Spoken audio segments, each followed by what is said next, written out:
Hello दोस्तों, NP education YouTube channel पर आपका बहुत बहुत स्वागत है। उम्मीद करते हैं आप अच्छे होंगे। आज हम लोग पढ़ेंगे त्रिभुज पर आधारित जो बहुत ही महत्वपूर्ण प्रश्न हैं, जो अगर हम कहें तो हर एक एग्जाम में पूछे जाते हैं। आज उन प्रश्नों को हम लोग अध्ययन करेंगे। तो आइए हम लोग देखते हैं त्रिभुज पे जो प्रश्न बने हैं, आज तक एग्जामों में पूछे गए, उन प्रश्नों की हम बात करते हैं। देखिए, क्योंकि त्रिभुज से संबंधित हम लोगों ने अब तक जितने पार्ट पढ़ लिए और उम्मीद करते हैं कि अगर आपने उतने पार्ट हमारे देखे होंगे तो आज का जो पार्ट होगा यह प्रश्नों पर आधारित होगा जो आज तक के एग्जाम में पूछे गए हैं या पूछे जाने की संभावनाएं रहती हैं। उन प्रश्नों को हम लोग हल करेंगे। तो चलिए आइए डायरेक्ट चलते हैं प्रश्नों की तरफ। देखिए, अगर हम क्वेश्चन की बात करें तो क्वेश्चन नंबर 1 एक चित्र है और लिखा गया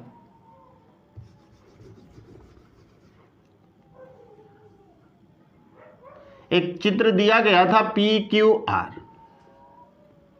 और यस, और कहा गया यह कोण जो है भैया वह है 70 अंश का, 24 अंश का, और यह जो कोण है वह 70 अंश का है। तो आपसे पूछा गया कि इस कोण का मान बताइए कितना होगा। यानी दिया गया क्वेश्चन क्या, आकृति में कोण QPR बराबर 24 अंश तथा कोण PQR बराबर 70 अंश है, तो कोण PRS का मान बताइए। PRS का मान होगा, देखिए यही क्वेश्चन था कि इसका मान कितना होगा। ऑप्शन दिया गया था 110 अंश, ए था 110 अंश, जो बी था वह था 94 अंश, सी था 55 अंश और डी था 111 अंश। देखिए इतने क्वेश्चन थे। ऑप्शन यह था, क्वेश्चन यह है कि आकृति में जो PQR एक त्रिभुज है उसको जब QR भुजा को आगे बढ़ाया गया यस तक, तो यहां एक बहिष कोण बन रहा है, तो इसी बहिष कोण का मान पूछ रहा है कितना होगा। तो आप तुरंत सॉल्व कर सकते हैं, क्योंकि पढ़ा क्या गया कि बहिष कोण का जो मान होता है त्रिभुज के अंतर दो सुदूर कोणों के योगफल के बराबर होता है, यानी जो इससे दूर हो ना। तो अर्थात इसका जो मान होगा, अगर हम कहें तो कोण किसका, PRS का जो मान होगा, PRS बराबर कितना होगा भैया, तो आप कहेंगे कोण P धन कोण Q, यही होगा ना, बराबर कितना हो गया, तो आप कह सकते हैं 24 अंश धन 70 अंश। 24 और 70 को जोड़ देंगे तो कितना हो जाएगा, 94 अंश। अर्थात ऑप्शन नंबर कौन सा सही होगा, बी वाला सही हो जाएगा ना, ऑप्शन बी सही हो जाएगा, क्योंकि इन दोनों का योगफल ही बहिष कोण के बराबर होगा। यह क्वेश्चन पूछा गया एग्जामों में है। देखिए, हम उन्हीं क्वेश्चनों को लेंगे जो पूछे गए या पूछे जाने की संभावनाएं ज्यादा होती हैं, उन्हीं क्वेश्चनों की हम बात करते हैं। चलिए अगले क्वेश्चन की तरफ बढ़ते हैं। अब क्वेश्चन नंबर 2 की हम बात करते हैं।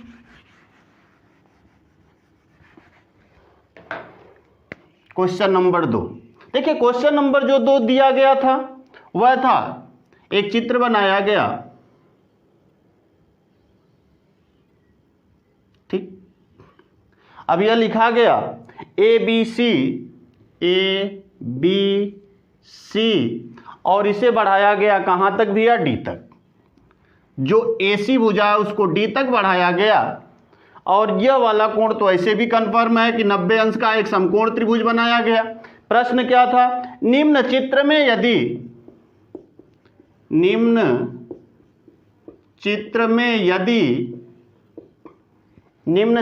यदि AB बराबर BC है, तो कोण BCD का मान होगा। कोण BCD का मान है, चलिए कोण BCD का मान पूछ रहा है, अर्थात इस कोण का मान हमसे पूछ रहा है कि इस कोण का मान बताइए। अब देखिए ऑप्शन जो दिया गया, ऑप्शन ए का दिया गया कि 135 अंश।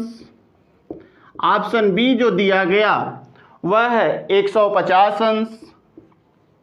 ऑप्शन जो सी है वह है 120 अंश।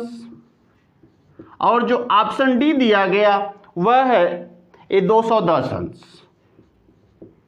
अब हमको बताना इस कोण का मान कितना है। देखिए यहां कह रहा है कि ए बी बराबर बी सी, यानी कि जो ए बी है वह बी सी के बराबर है। तो आपने पढ़ा है कि किसी भी त्रिभुज में बराबर भुजाओं के सामने के कोण क्या होते हैं, बराबर होते हैं। अर्थात यह वाला जो कोण होगा इस कोण के बराबर होगा ना। अब यह 90 अंश है, तो त्रिभुज के तीनों अंतः कोणों का योगफल कितना होता है, 180 अंश होता है। तो वैसे ही आप देखेंगे यहां 90 है तो इन दोनों का योगफल मिला के 90 अंश होना चाहिए। चूंकि बराबर बराबर है तो यह भी 45 अंश का होगा और यह भी 45 अंश का होगा ना। अब देखिए अब इस कोण का मान बताना, यह भी बहिष्कोण बन रहा है, तो बहिष्कोण का मान त्रिभुज के अंतः दो सुदूर कोणों के योगफल के बराबर होगा। यानी कि हम कह सकते हैं कि कोण बी सी डी बराबर कितना होगा भैया, तो आप कहेंगे 90 अंश प्लस 45 अंश, यह वाला ना।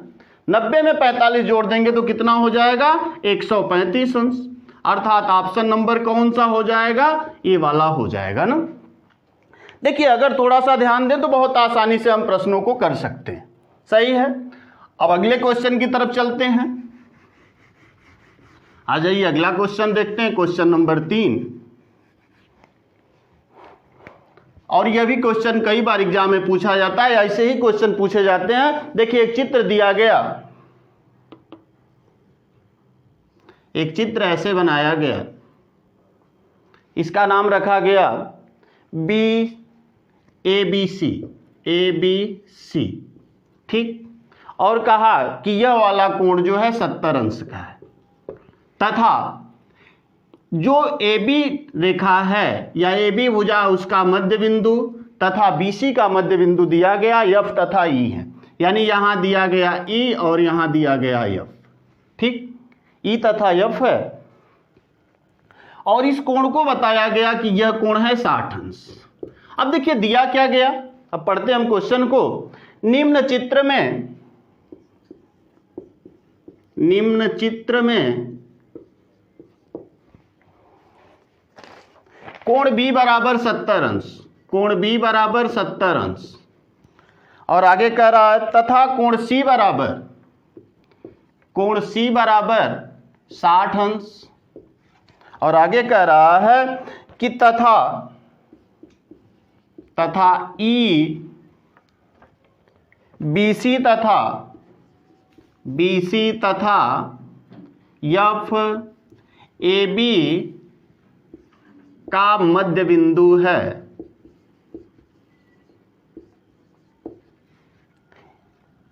तब कोण FEB का मान है, FEB का मान है। देखिए यही क्वेश्चन था। ऑप्शन क्या दिया गया भैया, ऑप्शन ए कह रहा है 40 अंश, ऑप्शन बी दिया गया 60 अंश, ऑप्शन सी दिया गया 70 अंश और ऑप्शन जो डी दिया है वह है 50 अंश। चलिए देखते हैं कौन सा होगा। अब यहां देखिए जो E और F हैं, जो F है AB का मध्य बिंदु है और जो यह क्या नाम है आपका जो BC का मध्य बिंदु E है और इसे मिलाया गया है। सही है।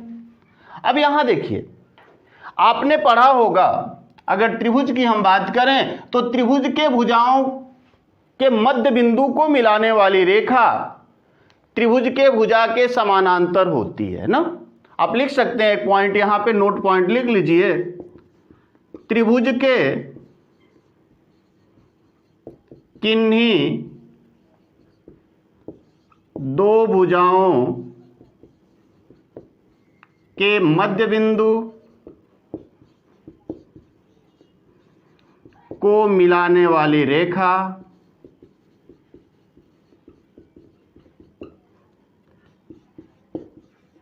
त्रिभुज के सम्मुख भुजा के समानांतर होती है। अर्थात हम कह सकते हैं कि जो EF है, EF जो है वह समानांतर है किसके? AC के। जब भी यह EF AC के समानांतर है तो आप तुरंत कह सकते हैं कि तथा EC तिर्यक रेखा उसे काट रही है। तो यहां पे ध्यान दीजिए, यह कैसा कोण बनेगा? यह वाला कोण 60 अंश का है तो यह वाला भी 60 अंश होगा। क्यों 60 अंश होगा?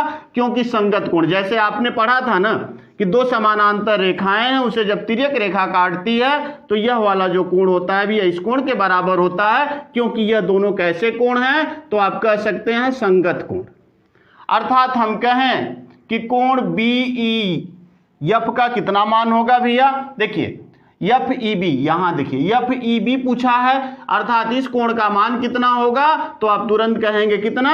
60 अंश। क्योंकि यह कैसे कोण है? यह दोनों संगत कोण हैं। तो संगत कोण क्या होते हैं? आपस में बराबर होते हैं। जब संगत कोण बराबर होते हैं तो यह कोण 60 अंश का है तो यह भी 60 अंश का होगा ना। चलिए अगले क्वेश्चन की तरफ चलते हैं। देखिए इसे मिटा देते हैं। अगला क्वेश्चन,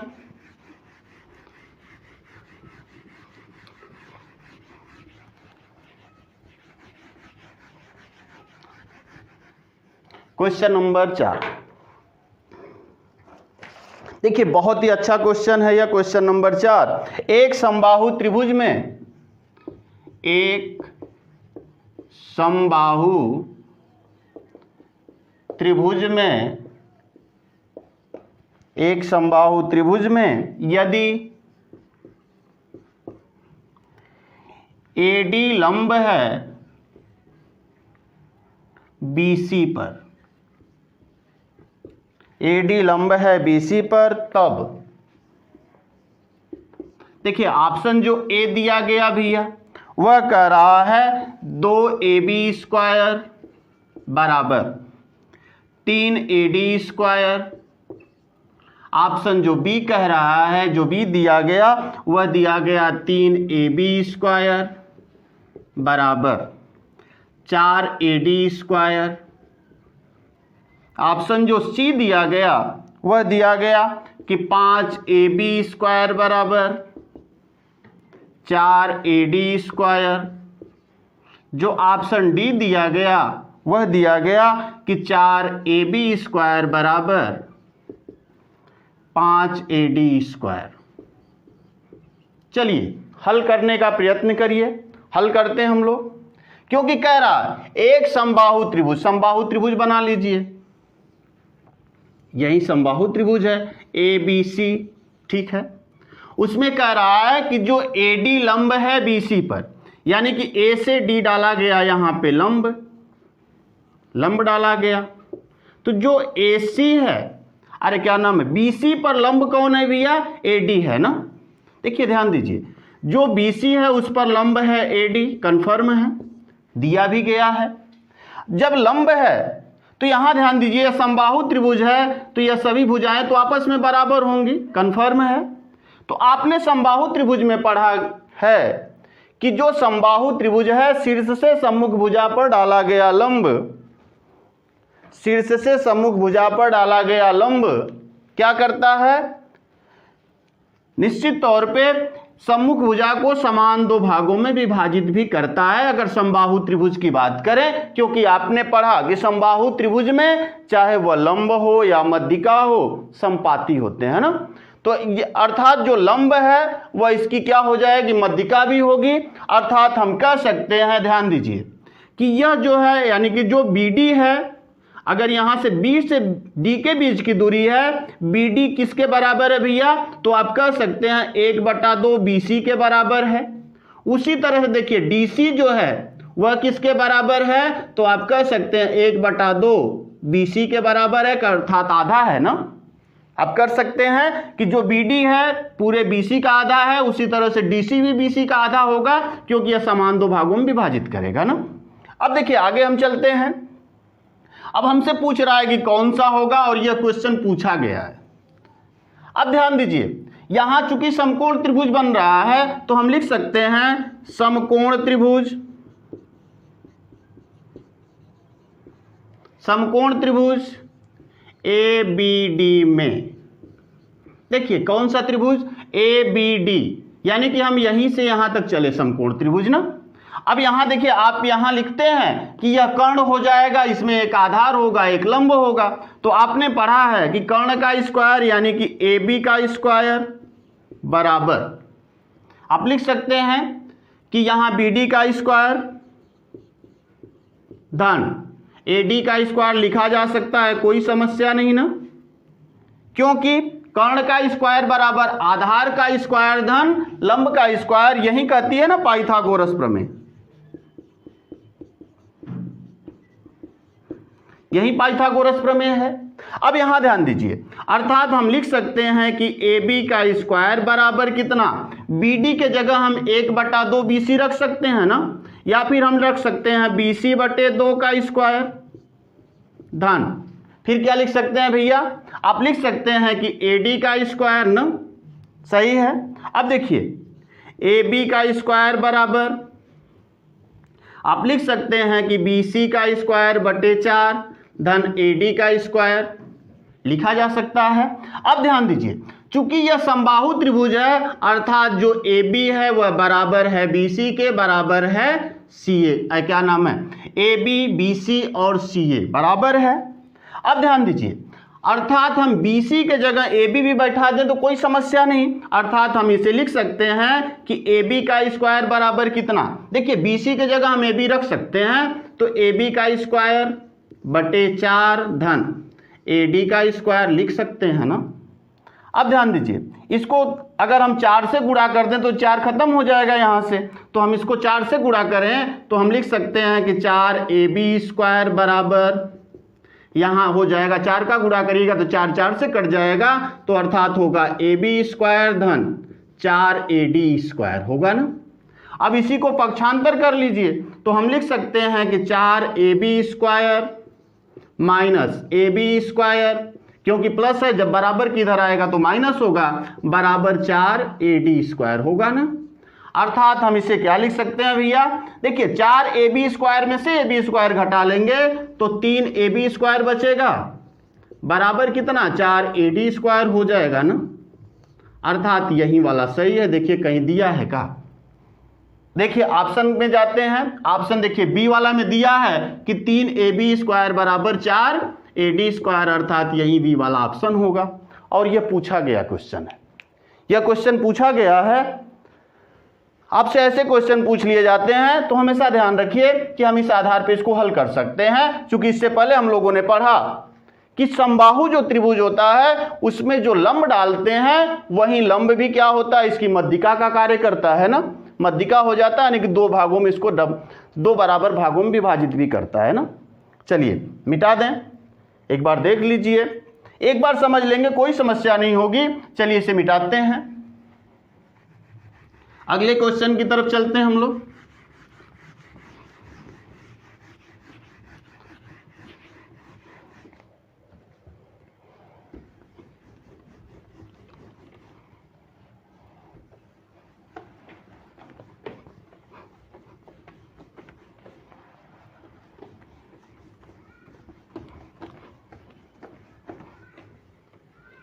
चलिए अगला क्वेश्चन देखते हैं, जो बहुत अच्छे क्वेश्चन पूछे गए।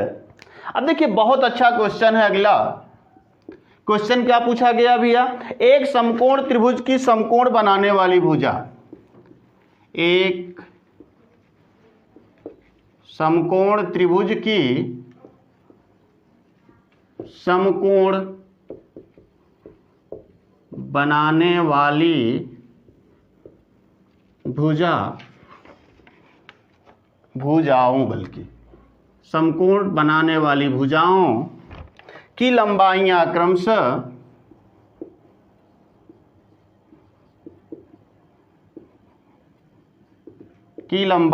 क्रमशः 30 मीटर एवं 40 मीटर हैं। ठीक है, त्रिभुज की परिमिति कितनी होगी, त्रिभुज की परिमिति कितनी होगी। परिमिति का मतलब क्या भैया, सीधी सी बात परिमाप की ही बात करता है ना। अब देखिए ए दिया 100 मीटर, बी ऑप्शन जो दिया गया 120 मीटर, सी ऑप्शन जो दिया गया 90 मीटर, और जो डी ऑप्शन दिया गया वह दिया गया 50 मीटर। तो कह क्या रहा है कि एक समकोण त्रिभुज की समकोण बनाने वाली भुजाओं की लंबाइयां क्रमशः कितना है भैया, 30 मीटर एवं 40 मीटर है। त्रिभुज की परिमिति कितनी होगी, यानी कह रहा है कि एक समकोण त्रिभुज है, इसकी समकोण बनाने वाली जो भुजाएं हैं, ध्यान दीजिए, यह समकोण बनाने वाली भुजाएं हैं, एक है 30 मीटर और एक है 40 मीटर, तो इसका परिमाप हमसे पूछ रहा है, अर्थात हमें यह पूछना है, यही पूछ रहा है हमसे ना। अब एक चीज हमेशा ध्यान रखिएगा कि आपने अब यहां से देखिए, अब इसका वर्ग करिएगा फिर जोड़िएगा तो निकल जाएगा, लेकिन इसका फिर वर्गमूल निकालिएगा। आपको हमने जो पढ़ाया है 5-6 तो पढ़ाया है ना संबंध, 3 संबंध है, 4 संबंध है, 5 पढ़ाया, फिर दूसरा क्या पढ़ाया भैया, 5 संबंध है, 12 संबंध है, 13 पढ़ा गया, तीसरा हमने क्या पढ़ा, तो आप कह सकते हैं 7 संबंध है, 24 संबंध है, 25 को पढ़ा गया। चौथा क्या पढ़ा गया भैया, तो आप कहेंगे 8 संबंध है, 15 संबंध है, 17 पढ़ा गया। पांचवा क्या पढ़ा गया भैया, 9 संबंध है, 40 संबंध है, 41 पढ़ा गया। और छठा क्या पढ़ा गया, तो आप सीधे कह सकते हैं 20 संबंध है, 21 संबंध है, 29 पढ़ा गया ना। देखिए 20 संबंध है, 21 संबंध है, 29। अगर यह संबंध आप जानते हैं तो कोई समस्या नहीं होगी। ध्यान दीजिए 3 संबंध है, 4 संबंध है, 5, यह देखिए 30 और 40 है, तो आप 10 का गुणा कर दीजिए ना। ध्यान दीजिए यहाँ 30 10 का आप गुणा करेंगे तो यह 30 हो जाएगा, यह 40 हो जाएगा, और यह कितना हो जाएगा, 50 भी हो सकता है। अर्थात ही कितना है भैया, 50 है, 30 40 है तो 50 मीटर हो जाएगा ना। अब जोड़ दीजिए 50 40 90 और 30 120, अर्थात option number B, option B हो जाएगा ना। कितनी आसानी से हम ऑप्शन का उत्तर दे सकते हैं। एक और प्रश्न लेते हैं। देखिए हमको अगर यह 6 संबंध याद हैं तो निश्चित तौर पे हम बहुत समय बचाएंगे। इससे बाद वाला एक क्वेश्चन देखिए जो आपको लगेगा कि नहीं वास्तव में यह संबंध अगर याद होगा तो कितना आसानी से हम क्वेश्चन का उत्तर दे सकते हैं। चलिए अभी इसको छोड़े रखते हैं संबंध को। देखिए अगला जो क्वेश्चन पूछा गया, आ जाइए अगले क्वेश्चन की बात करते हैं हम। 10, देखिए अगला क्वेश्चन क्या था, 10 सेमी त्रिज्या, 10 सेमी त्रिज्या के वृत्त के अंतर्गत एक समकोण त्रिभुज बनाया गया है। एक समकोण त्रिभुज बनाया गया है, ठीक है। यदि वृत्त का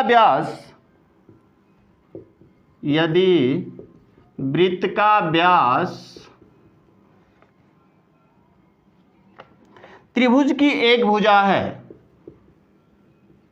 त्रिभुज की एक भुजा है तथा त्रिभुज का परिमाप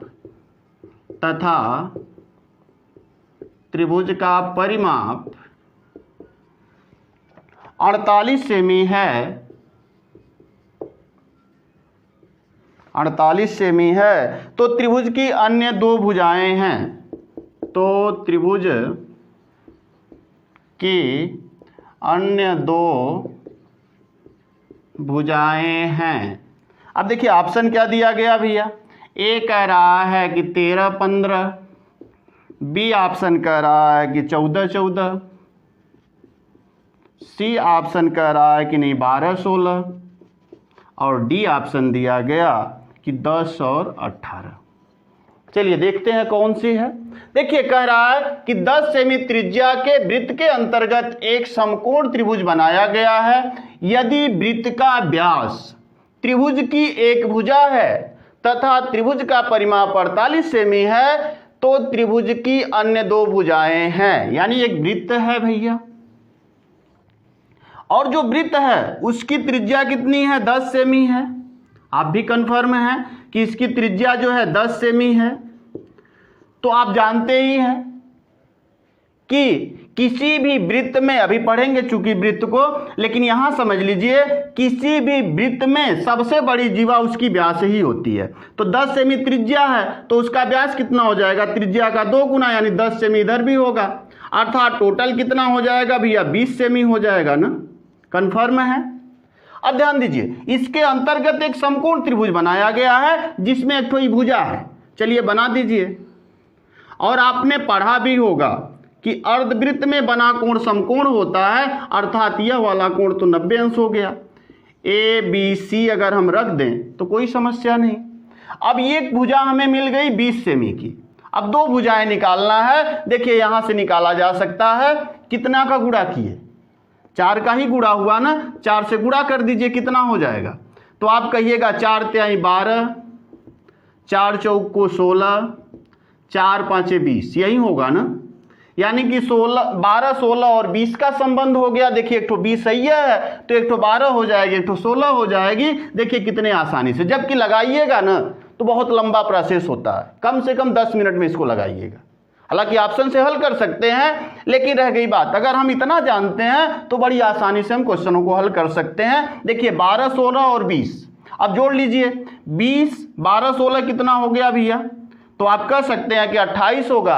28 और 20 कितना हो गया, 48 होगा, जो इसका परिमाप दिया भी गया है ना। तो आसानी से हम हल कर सकते हैं। चलिए इतना ही, आगे और क्वेश्चनों को हम लेके आएंगे जो क्वेश्चन हुए हैं। तब तक के लिए धन्यवाद।